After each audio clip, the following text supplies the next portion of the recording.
Hello and welcome back to Living a Culture of Life podcast by Human Life International. I'm your host, Colleen, and I'm so glad that you're here to join us today. On this episode, I'm going to share a conversation I had with Tony Schreiner, the CEO of Mass of the Ages. Tony and I discussed the important role of film and media in creating culture, be that a culture of life or the Catholic culture. Tony also shares some of the exciting projects that Mass of the Ages is going to be coming out with in the next year or so. If you've been enjoying this podcast, please follow or subscribe. And if you're listening on our audio platforms, please leave us a 5-star review. It's really helpful in reaching new audiences. So without further ado, please welcome Tony Schreiner to Living a Culture of Life podcast.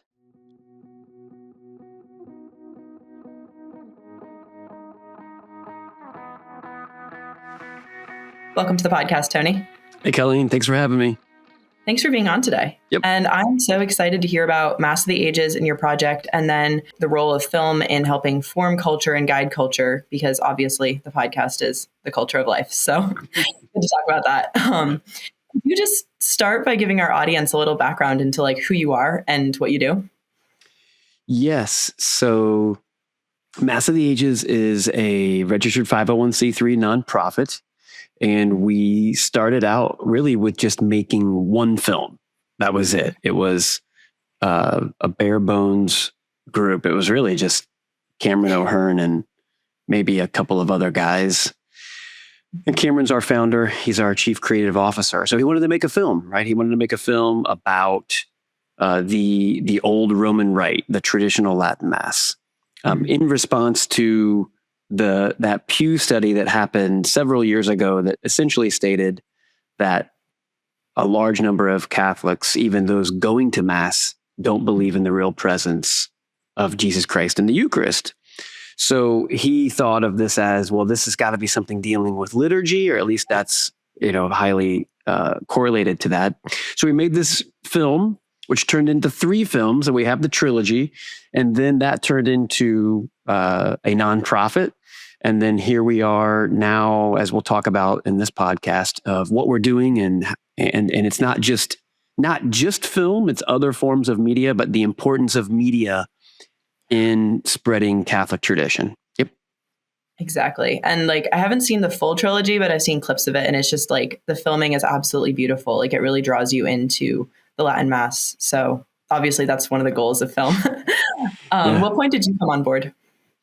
So I came on board. I was on the board of directors for maybe a year or two.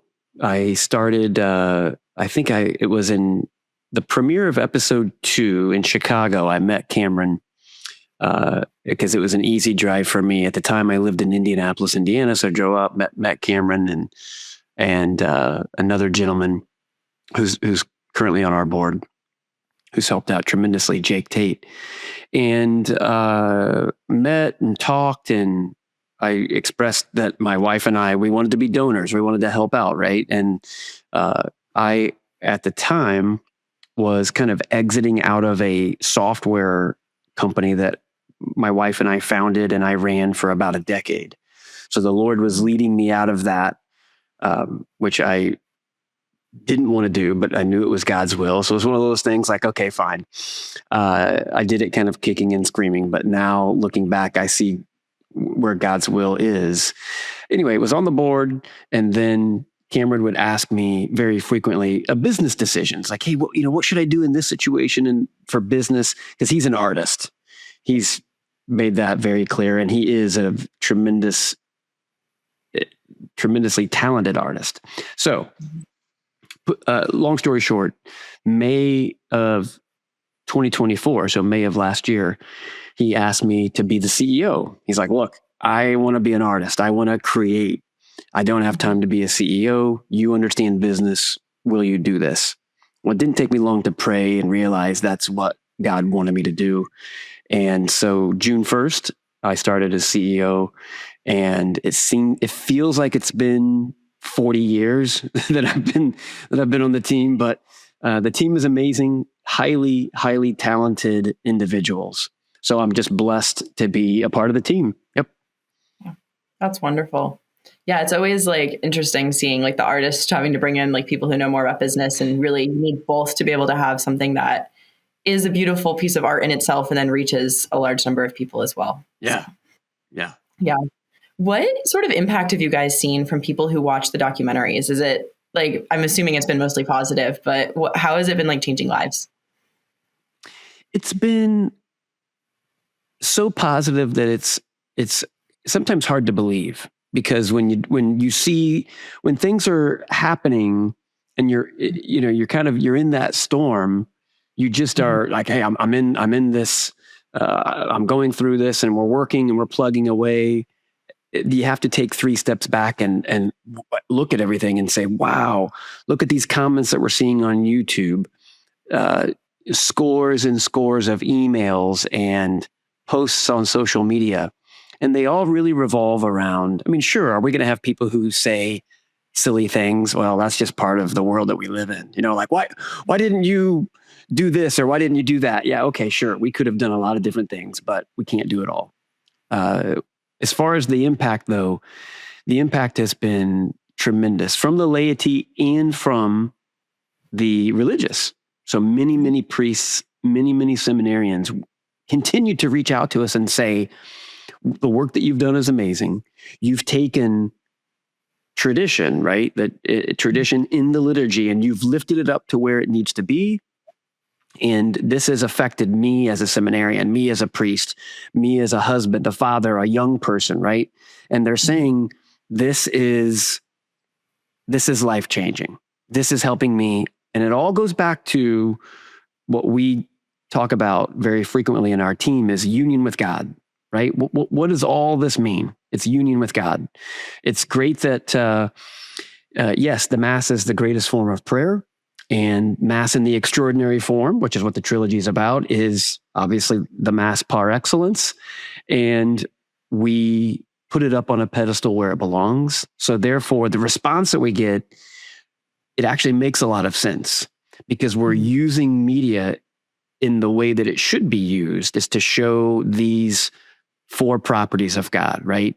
Truth, beauty, unity, and goodness. Those are God's 4 properties. And we show that in media. We show that about the Mass. And now we're showing that about all different forms of tradition, not just the liturgy itself. Has it been, I'm assuming that you've had feedback from people who were saying that they maybe didn't understand the Mass before, and it was a very helpful way to like understand the Latin Mass. Is that feedback you receive? There's a lot of feedback. I'd say for my wife and me, that was a big part of what helped us out. So oh man, I remember a friend telling me, like, yeah, I go to the Latin Mass, and I didn't even know what he was talking about.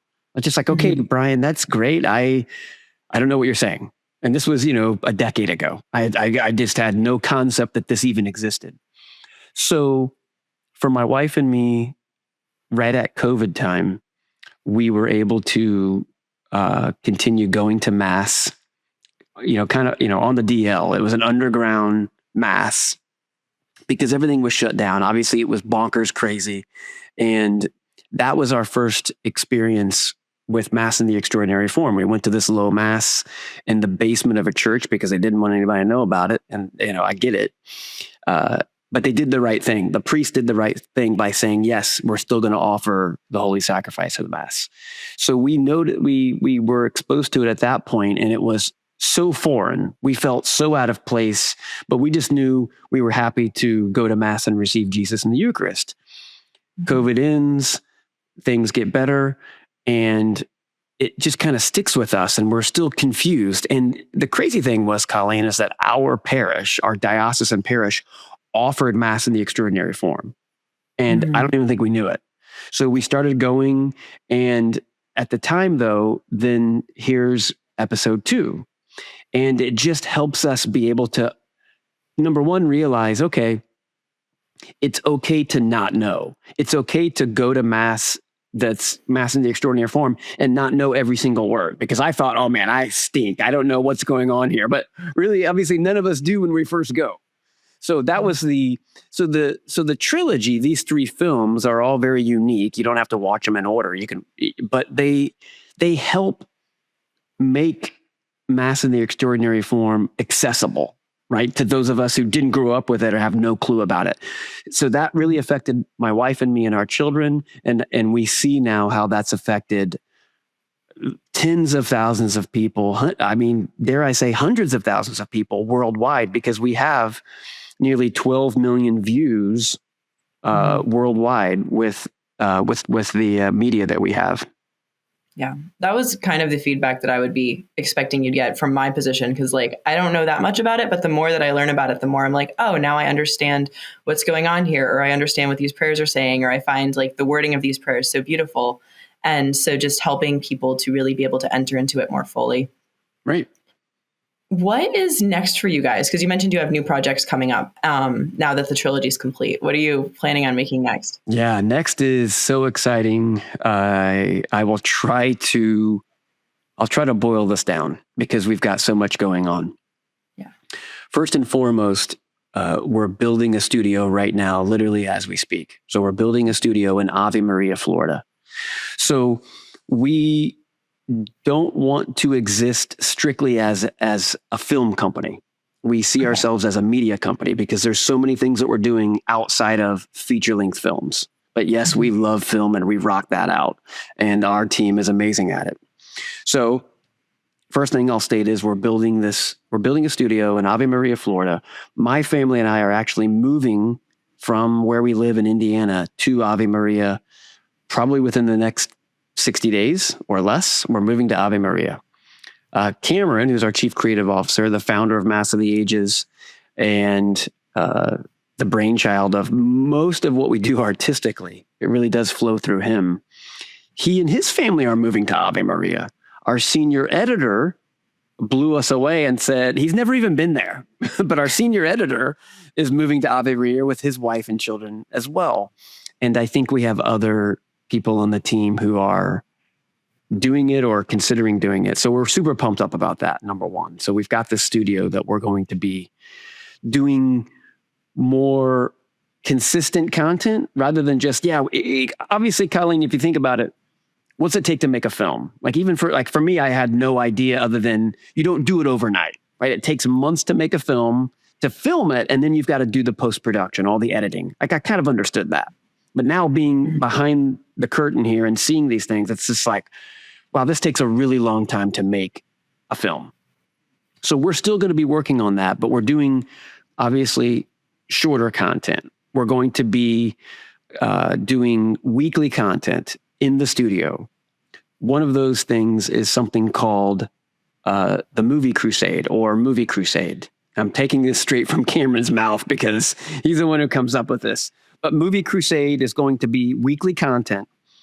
Cameron and I and a guest will talk about film, right? We're going to talk about old movies, new movies, but not from a boring, we know everything about film, you don't, sit back and let us tell you, but more of a, hey, let's look at these things through the eyes of a Catholic perspective, through moral perspective, and let's see, and let's have fun with this, right? It's meant to be entertaining, but it's also meant to be fulfilling and helpful for individuals or families. So Movie Crusade is weekly content that we're going to start filming this summer, and then our goal is by about that on an assumption, we're going to be starting to release things, and we'll be releasing that on a weekly basis. So that's weekly content. We have already filmed 2 episodes of what is called Discover Tradition. And Discover Tradition is a Catholic travel show, and it is lights out amazing.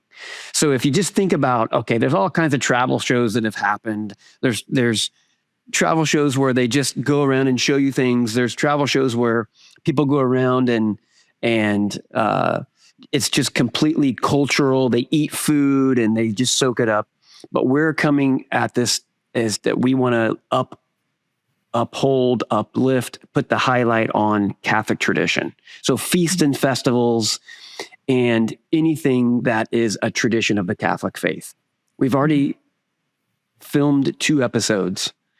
We're about to go to Spain to do Semana Santa, Holy Week. So that's going to be amazing.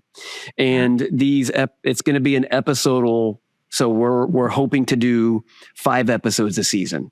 So we're going to try to release, season 1 here in 2025, and episode 1, our goal is to get that out in late June, early July, somewhere around there. But again, this is called Discover Tradition, and I can just say that it's unlike anything that's ever been done in the world, especially in the Catholic world. And to us, we kind of look at Discover Tradition as, when at the time Father Barron, now Bishop Barron, did Catholicism. It just felt like there's more that needs to be done. Like, it was amazing, right? And it set the bar. And what we are trying to do is just to take it to the next level, right? We're going to go to these places and bring this to the screens of people, individuals, families across the globe, and say, here are places that you probably can't go to. You can't just get up and go to Spain for Holy Week. It's insane, right? But we're going to bring it to you, and we're going to show you the beauties of Catholic tradition in the hopes of growing their faith flame. That's really why we exist, Colleen, is that we've really understood that what God wants to do through us is to help increase the faith of Catholics, because we know that it's a very, very difficult time. For every 100 Catholics that come into the church, 800 leave. There's 1.3 billion Catholics in the world, but only about a quarter of them go to Mass on a weekly basis, right? So there's an issue there. Like, why aren't we going to Mass? Catholics get baptized and then they stop. So that's really what we want all of our work to be doing, whether it's weekly content, episodal content, our films. I went down a side road, Colleen, but I'm kind of talking about, what it is that we're doing and why we're doing it. Okay. So Discover Tradition is that Catholic travel show. The next thing that we'll be filming in 2025 is an anthology. So we're going to be doing 4 short films on Eucharistic saints, and we're going to sandwich them together and take it to theaters. And we're going to do this twice. So we're going to have a total of 8 short films, and we're going to package 4 together and take them to theaters, literally take them to theaters across the country. The goal is that we would be able to, and everybody has seen some of these smaller, very, very low budget films, these religious films that go out, only for like a 5-day run, a 3 to 7 day run. It's like, hey, you can't afford to do anything else other than that. So this is called God Bread, and it's going to be absolutely amazing. So for example, we've got 4 short films. We're going to put them together, and we're going to be filming in the 4th quarter of this year. And the goal is that we take it to theaters.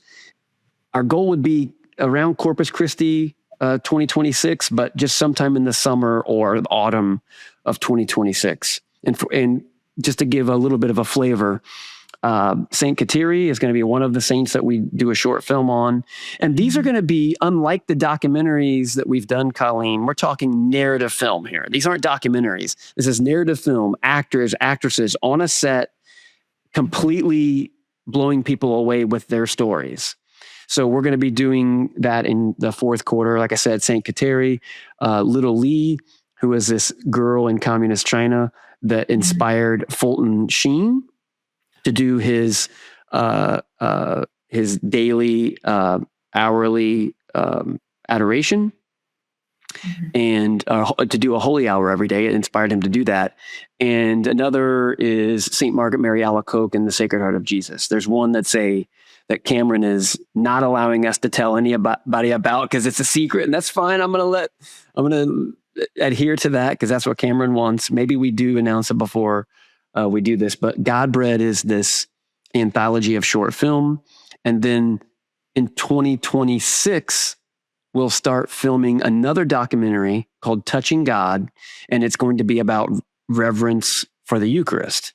And then we hope to release that in 2027. So a lot of stuff there. I better stop, and then we can try to digest some of that. Okay. No, that's wonderful. And I like that you're doing all sorts of different kind of you're doing the saint stories or helping enrich people's understanding of the Eucharist. You're showing the tradition of the Catholic faith in travel. Is the weekly, the Crusade, the movie Crusade, is that going to be Catholic films that you're talking about or secular films? No, anything. Yeah, just anything. Okay. So we want to talk about Catholic films. Of course, it's Man for All Seasons and Even I consider Bells of St. Mary. I mean, it's Bing Crosby's a priest. I mean, this is awesome stuff. So we're gonna try to do it all. I love old film because I'm older than Cameron and the rest of the team. So I'm really hip on the old stuff. And Cameron's very well versed because he's a filmmaker. But we want to look at everything. And there's going to be some really fun segments in there. So we're not going to just focus on Catholic film. We're going to look at everything. Well, I think that's so important too, because as we're talking about Catholics like being part of the culture, it's important to highlight Catholic tradition and Catholic culture specifically. But then as Catholics, we also have to be able to hold that tension of being able to engage with our secular culture as well and see the good there. Like any good film is going to have like the true, the good, the beautiful. And we can't just say, oh, it's secular, there's nothing good there. Like, no, if it's a good story, it's going to have those elements, and being able to talk about that and use that as a teaching example. I had Annalie McGraw on the podcast last year, and she has like dedicated her life to the classic films and talking about like the true, the good, and the beautiful in there, the different lessons they teach us, and like did entire lesson plans on like teaching young people virtues using the classic films. And it was such a cool conversation about just how these like films like Bells of St. Mary's, or even not like we talked about It's a Wonderful Life, and those films that are quote unquote secular can teach us so much about just like the human condition and how to like live in it. Right. And, some of the things that I am learning now and we are talking about internally as a team is for, the church acknowledged, I think Cameron was telling me there are 10 or 12 encyclicals on film alone. Wow. Yeah. And he's going through and reading them. And I'm just like, wow, give me the Cliff Notes, please, because I want to know about this. But the church has always been a promoter of the arts. And so when film came into its own in the 20s, 30s, 40s, they were a large part of how you would keep the films true and good and beautiful, right? To not let them go haywire, which happened in the 70s. I think the 70s, the church pretty much stopped with that. And then everything went bonkers after that. Of course, there were bad film before the 70s, but so go ahead. I was going to say, under the Hays Code, I'm pretty sure that a priest, a rabbi, and a Protestant minister all had to like review the script and like give their approval and give feedback. Yeah. So we acknowledge that there have been some bad films, but amazing films that show the goodness of humanity, that show the beauty of God and his goodness. And so we want to bring all that into this weekly. We're not going to, obviously, not every week is going to be the exact same thing, but we're going to have very similar, segments. And so we're excited. We're excited to start going on that. We're really working on the meat and potatoes of that. And like I said, we hope to start filming in May, put some in the can, and then keep filming as we go so that we can do this and release every single week, starting on the Assumption in August. Yep. Yeah. No, I'm really excited about everything you mentioned. That's the one that I think is coolest because I love just finding the good in like the culture around us. Like obviously there's a lot of really bad things in the culture. So being able to like talk about and acknowledge and really draw upon the good things that are being created and celebrate that is so important. Right. Okay, this is like a super basic question, but we're talking about culture. What do you like think culture is? What, you're asking me, or you're asking as the mass of the ages, or what do you want this answer come? Just like culture in general. Like if we're talking about this like Catholic culture or a culture of life or the secular culture, like what are some key elements of culture that like are important? Key elements of culture would be written and spoken word. It all goes back to the telling of stories, which is really what media is. Media is the telling of stories, in my opinion. I think it's gotten, with the advent of social media and podcasts like this, we're telling stories, and it's in my opinion, we've really deviated in some instances into just going down some pretty crazy rabbit holes, but that's culture. That's culture as to what we're in today, right? So that culture is shifting in a sense because of technology and because of where we are now in 2025 and what we have access to, how quickly we can consume media on our phones. You know, it used to be media was you went to see a film, right? That was it. So culture at that time was, in my opinion, less complicated. Culture now is a complicated, distracting thing. So we see culture as something that exists in this world that we want to bring the Catholic culture into the culture of the world, right? So we see these sometimes competing cultures because the culture of the world tells us do whatever you want, do what makes you feel good, moral relativism, modernism, the whole 9 yards, right? That's culture. That's a part of the culture of the world. The culture of the church, the culture of the life that God wants us to live, to be in union with Him, is different. So I think it's and you're also asking a businessman this question. I'm sure an artist could answer this way better than how a businessman like me would answer this question. So forgive me, Colleen, that this is a horrible response, I guess. But to me, I see what we're doing as Mass of the Ages as, hey, we're trying to bring the culture that God wants into a culture that exists in this world that just has deteriorated over time. That's my opinion. Yeah. No, that's a great response because I just was curious. Like we throw around the world culture, and it's it's easy to like throw around, but it's kind of like, okay, what are we specifically thinking about? Of just like, yeah, this integration of like this tradition, but also bringing in like the modern elements. And so many people answer that so differently, and I can't say that they're wrong. It's like, okay, that's a good perspective of what you're saying culture is because you happen to be, for example, we are the host of this particular Discover Tradition episode that we're doing in Spain for Holy Week is Austin Peck. Austin Peck is a Catholic who was in Hollywood for years and was a soap opera actor in Hollywood. So he was a crazy pagan actor living the life. Then he became a born again Christian, and then he converted to Catholicism. So his story and his idea of culture is deep and crazy because he's been in Hollywood. And it's like when I talk to Austin, or when we talk to Austin, it's really mind blowing because he's lived this his whole life. He's been in soap opera, and he's been in other TV shows. So it's a more heartfelt thing for him because he's been living culture for especially in as it pertains to media. So I think it's one of those things that so many different people will bring a different perspective into that word, which is culture. Yeah.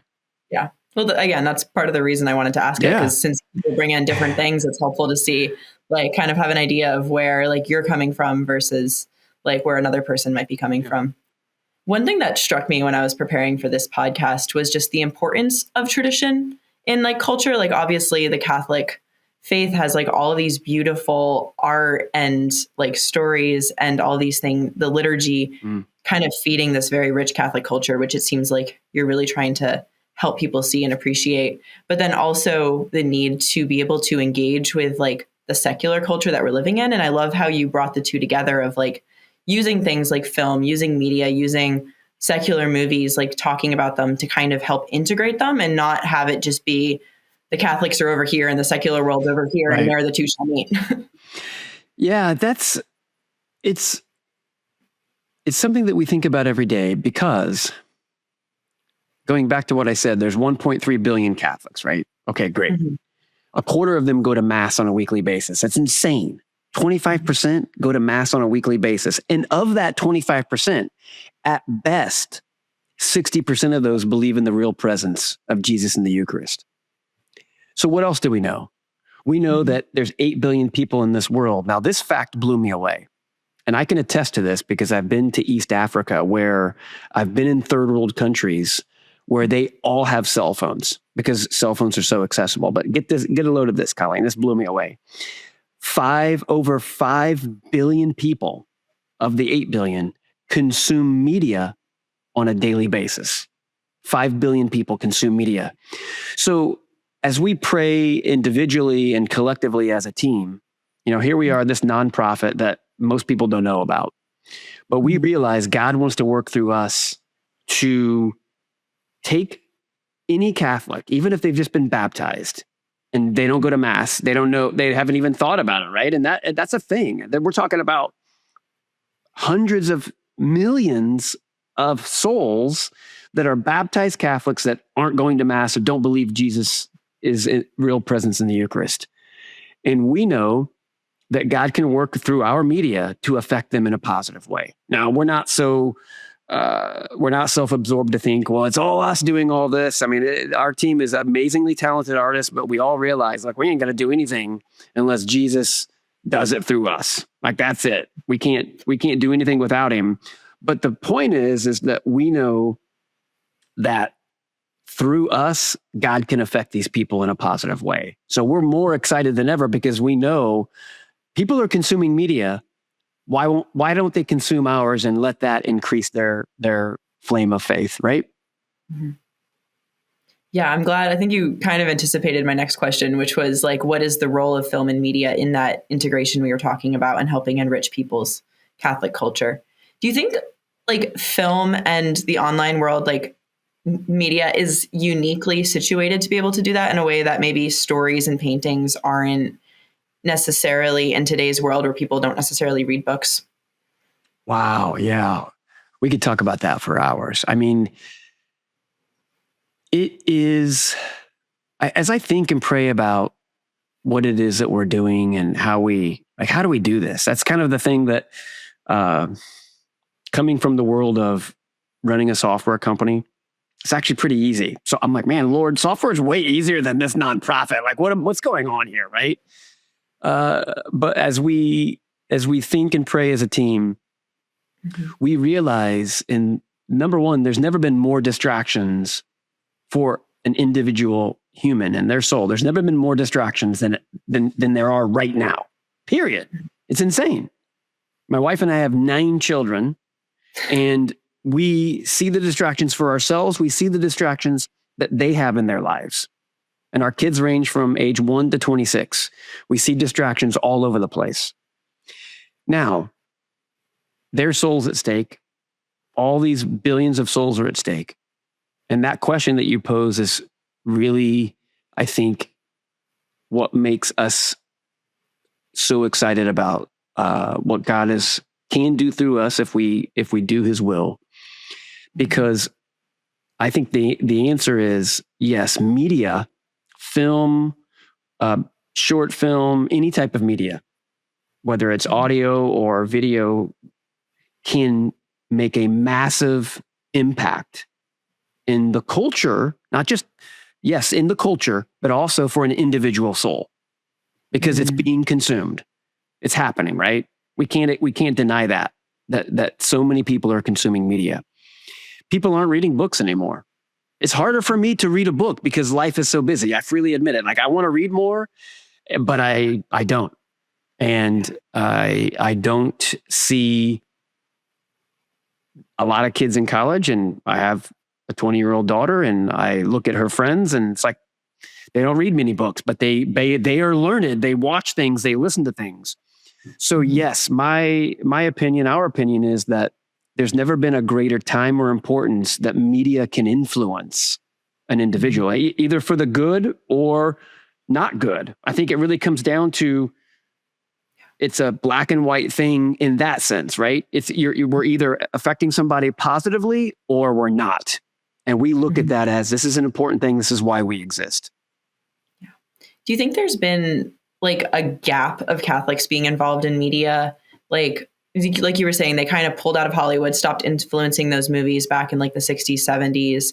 And then, I don't know, thinking back, there's obviously the Protestant movie industry that we know about that has some good movies, some cheesy movies.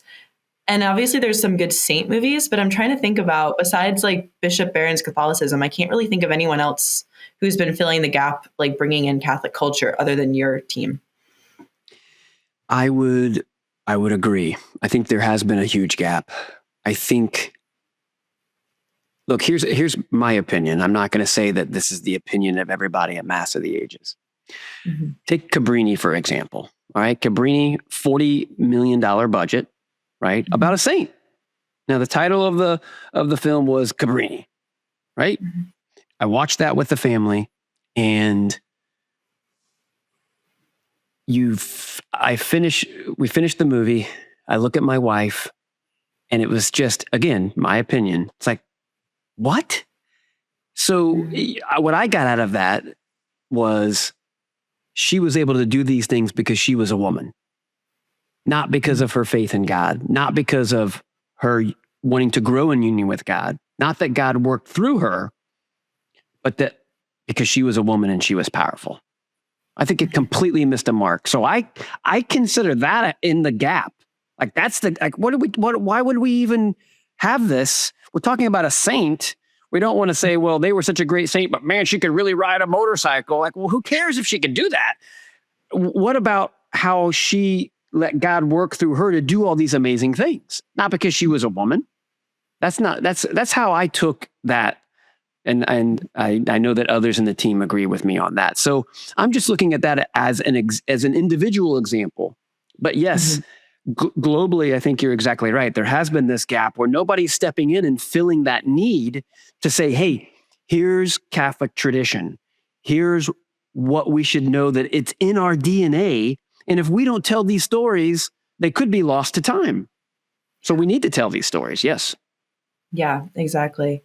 It was interesting because I had a professor in college who was talking about the like more Protestant films sometimes, and no shade to them, like they have their place and people like them, but he was saying that the reason that they don't resonate with a lot of people is they're based on a flawed philosophy, which is this idea of like you like say yes to God once and your life is good. Like it's the Protestant Right. idea of like I'm saved and now everything's fine. And he was saying that like what Catholics can bring to storytelling is that it's like three steps forward, two steps back, that it resonates more because we recognize the human struggle and the need to like keep having to deny yourself or know yourself better so that you can keep following God. And the best literature is going to resonate with the human struggle and the human condition and that constant searching for God. And that's something that it seems like Catholics really can bring to film, to Mm. storytelling, to this whole area where people are either seeing, like you said, the relativism of certain stories where it's like,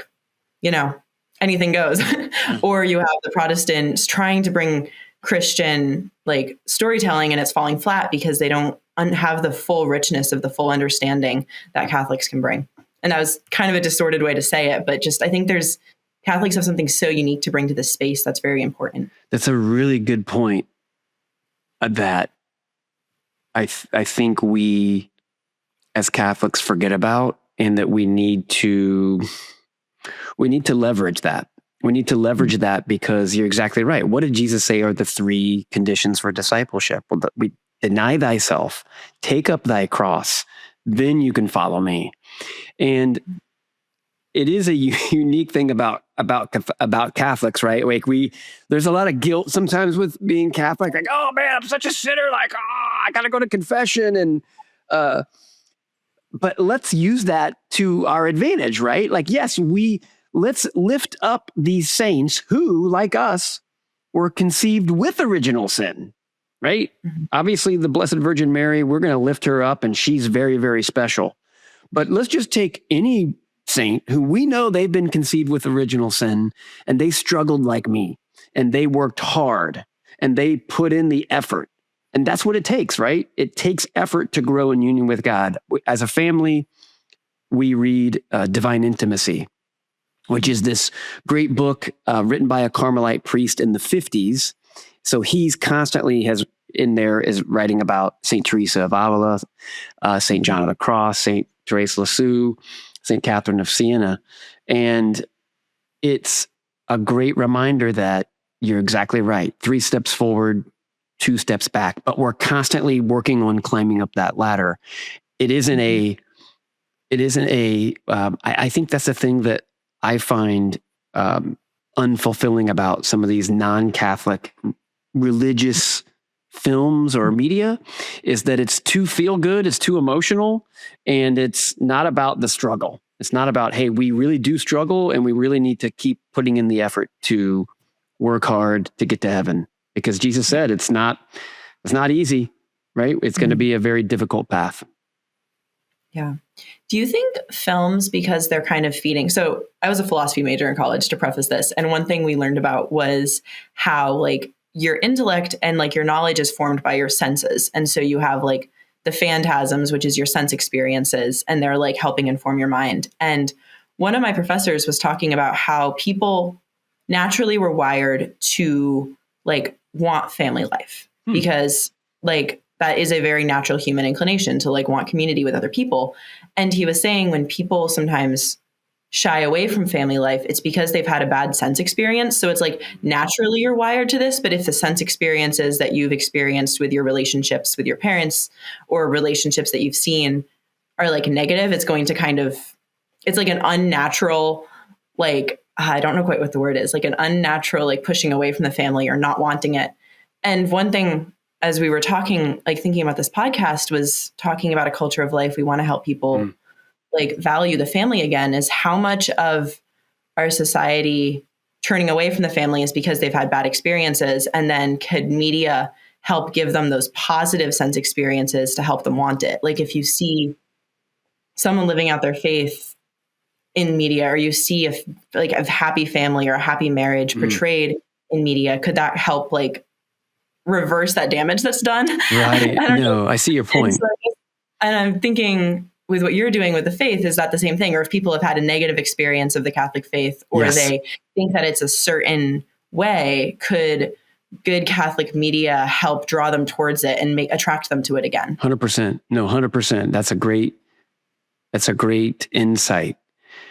It should do both, right? When we talk about the culture of life, uplifting life, the family life, when you have media that helps you see, oh, I'm not the only one that struggles. I'm not the only one that has gone through this, or wow, what they're going through is way more difficult, and I'm going to take up my cross. Because my cross is not the most difficult cross out there. It certainly isn't the cross that Jesus had to bear. So I'm going to take up my cross. But then towards the end of what you were saying, Colleen, I think is really important for what we're trying to accomplish, which is showing Catholics, and take a baptized Catholic who's never stepped foot in church other than when they were baptized, which I'm telling you, there's no doubt tens, if not hundreds of millions of those Catholics. Because in some cultures, you get baptized and then you move on with life, and you don't go to mass, right? You don't go and receive communion. You don't do any of this stuff. And we see that in our family with people in our family. We see it out there. The media that we're creating, we want that to spark something into their, wait a second, that's awesome. This guy just went to Malta and swam to St. Paul's Island, where St. Paul was shipwrecked. That's in Acts, which I've never read, but I know that the Bible exists, right? And that was actually really cool. And it wasn't you had better genuflect with a 90-degree angle. And if you have a negative thought, you're going to burn in hell, because like, what is that going to do, right? So media can not only help that individual who's only been baptized, they've got that flame. It might be flickering and almost out, but they've been baptized. But it shows them, you know what? I want to see more of this. I want to see more about what's going on. I'm a part of this, whether I believe it or not. And a lot of Catholics I've noticed, not that I go to bars and drink with a bunch of people, but I'm imagining if you go to a bar, let's just say you go to a bar, right? You go to this awesome bar somewhere in the world, right? Let's go to Ireland, England, wherever, Belgium. And you're having a beer and there's a fight. And it's like, all right, I need the Catholics on this side and everybody else on that side. There's people who would say, you know what? I'm baptized Catholic. Yeah, I'm fighting with the Catholics. So they've got that deep inside of them that they're saying, look, it's in my DNA, so to speak, that I am Catholic. But I, for whatever reason, maybe my parents divorced when I was young. Maybe I had a bad experience with something that happened. and I need to get re-involved into the faith. And that's what media can do. Media can uplift that individual to do that. And it can also say, it's okay to get married and have kids, even though it's scary and difficult, because we have to show the struggle of living life. It's not all about do whatever you want to do and don't suffer. I think the big thing, Colleen, as I wrap up this tirade that I'm going down, is we as a society, as a culture, have taken suffering out of the equation. Like, you don't have to suffer. Don't suffer. You think you're a girl, even though you're a boy. Okay, be that, because we don't want you to suffer. No. Suffering is what we have to do to get to salvation. Jesus told us that. So in media, we can show, look, we all need to suffer, and here's how we can do it together. Does that make sense? Yeah, definitely. It also strikes me of just the movies, even if they're secular, that like sometimes resonate the most with people is when people suffer and they overcome it. Like, again, going back to just like the true, the good, like the point of media is like any good story that draws people, no matter who wrote it and what they were trying to do. If it resonates with people and it's a good story, it's going to contain elements of that. For sure. Yep. Yeah. What do you think is the role of social media for Catholics? Like, I know sometimes people will say like, you need to fast for your phone, or like not be on the phone, not be involved. And then other Catholics are of the opinion, like, no, we need to go and baptize this space because this is where people are and meeting where they're at. Like, how do you have a healthy balance of the two of those? Or have you, like, are you planning on doing content that's also like more social media oriented? Now, here's my disclaimer. Later this month, I'll be 50 years old. So I'm a guy with 9 kids. I don't have time for social media personally. As an organization, we have to be on social media. So my opinion about social media has changed dramatically now that I've been in this role. It used to be, it's just like, my wife and I have donated to various pro-life organizations like Live Action. Like, okay, great. Yeah. What Live Action is doing is fantastic, but come on, Lila, you don't need to be on TikTok. Like, what are you doing that for? But then it's like, well, you know what? Now that I'm in this role, I see that's where people are. So we have to reach them, right? We have to reach them. And it's actually, can social media can it be bad? Well, of course, anything can be bad if we consume too much of it, if it's not in moderation, if we put the wrong thing on it, right? Of course. Negative images, it's ruined people, it's caused people to commit suicide, horrible things. At the same time, you're reaching human beings, right? And that's why there's 5 billion people consuming media on a daily basis. It's social media, right? That's what's happening. So we are going to be continuing to be on social media. When we have an Instagram channel, that's what they call it. Yeah, we are on Instagram. Obviously, we're on YouTube, and we don't know where we fit on X or some of these places. We probably should put some videos on TikTok. I don't know, but we can't ignore that space because people are there. So it's one of those things where I think if what we do, it serves the mission, right? Which for us, is to lift up Catholic tradition and to make it mainstream, to show the world that this is important, then we have to be on social media, and that's okay. Yeah. It seems like, kind of tying it into like the culture of life and the Catholic culture, is that an important thing is just meeting people where they're at. Like, it's easy to kind of sit up on the mountaintop and be like, the culture shouldn't be over there. Yeah. But you have to kind of go down and be like, okay, this is where people are at. Like, Jesus met with sinners, and then you lead them higher. And media, like you were saying, if everyone is consuming it, this is the place to meet people. You need to be like providing people content in a way that they can actually take it in right now, a way that they can absorb it. Maybe that's short videos, and that's unfortunate that people's attention span is that short, but that's where you start, and then you like lead them higher. No, that's such a great point.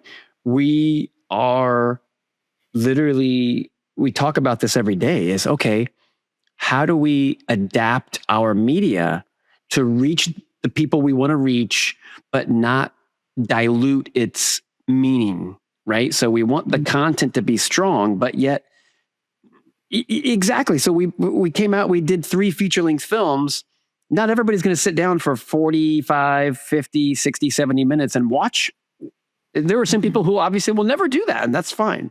okay, well, how do we make what do we do when we make a short film and it's only 7 minutes long? Like, how do we do that? Because we need to reach those people. So it is important to meet people where they're at, but not do it in a way where we give up any of our core values, right? Mm-hmm. So for us, it's, hey, if we continue to show the rich traditions of the Catholic faith, and we do it in a way that isn't condescending, or if you don't believe in all Catholic traditions, you're just toast. So you might as well just get packed for hell right now. I mean, there has to be compassion. There has to be something that draws people to it, not a damning thing that unfortunately does exist in a lot of media today, where it's like, well, I'm going to tell you why you're wrong, and here's why you have to go to the old mass and pray like this. There is media out there that exists, and obviously we don't want any part of that. Yeah. It seems like you're like touching on the tension between like, it's important to have this rich culture. It's important to have this tradition. It's important to have standards and values, but then you also have to be able to present it in a way that like people who don't come from that tradition can engage with it. And that's the only way you're going to draw people higher. And virtue is always that mean between extremes. So you're not going to go off and be like, this is dumb TikTok content that no one actually cares and isn't edifying. But also we can't keep like Catholicism in our culture kind of like locked away in the liturgy over here. Right. And it never touches our broader life. It can be fun and entertaining, which I think is here I am. I consider myself a traditional Catholic, whatever that means. And I go to the old mass, right? I go to mass in the extraordinary form, but I'll go to the new mass if I have to. And it's valid. And because I want to receive Jesus. And there are many people who, because of what we do as an organization, that will fight me tooth and nail to say, oh, you can't do that, or there are some pretty massive extremes that are out there. But I really believe, Colleen, that we can show the rich traditions of the Catholic faith, and we can increase that flame of faith by showing something that is fun and exciting. It doesn't have to be solemn and the only music you can use is Gregorian chant. Well, yeah, we love Gregorian chant. I love it. But that's not all the music that we're going to use. We want to use music that's exciting and that it shows people, hey, here's what we're doing and here's why this is important. So it can't be just in this one channel, and in a sense be very myopic to everything's got to be solemn and boring in a sense. Sometimes that can be a very boring thing. So we want to make it exciting. I like that you said fun too, because sometimes I think as Catholics, we can get so intellectual and it's like all intellectual. It's like, no, like if you actually hang out with Catholics, they're having a beer and they're having fun. Yeah, like, right. We know that when we live our life, but then we're thinking about like, how can we reach the world? It's like, well, we must like present the truths of our faith. And it's like, you can also just have fun with people. Right. Oh, yeah. Tony, do you have any last thoughts before we wrap up for today? Because this has been a great conversation. Yeah. I mean, it's, we've created a new landing page, if you will, called tradition.tv. So I would encourage anybody listening to go to tradition.tv, see all the work that we're doing. It will show, we've got a trailer for Discover Tradition. We've got a trailer for God Bread. We're showing the work that we're doing with Latin Mass University, which is training priests and seminarians. Anybody can do it actually, but you can, obviously we don't have faculties to celebrate a low mass, but we're training priests to celebrate a low mass. It's Latin Mass University. So we're doing all these great things. Tradition.tv is a new kind of landing page portal that anybody can go to. You can also donate there, but I would just hope that people would go and pray for us, pray that people's faith can increase because it's so important, and also to donate. As a nonprofit, we can't do anything. All these amazing things that I've talked about are not going to get done unless we get the donations to make them happen. So obviously we'd love people to prayerfully consider to financially support us. But it's an exciting time. We really want to make a huge splash in the world, not just in the Catholic world, but the world in general, about the work that we're doing. So we greatly appreciate being able to talk to you today. Yeah, I appreciate it too. And I'm glad to talk about obviously the podcast is focused primarily on like life and family, but Catholic tradition and Catholic culture is such a huge part of what we as a Catholic apostolate do that it's good to just talk about how we can bring that spiritual life to people, as well as like HLI being focused more on like human life and family. So, exactly. Yes. And to all of our listeners, please like and subscribe, leave us a 5-star review, and keep on living the culture of life. God bless.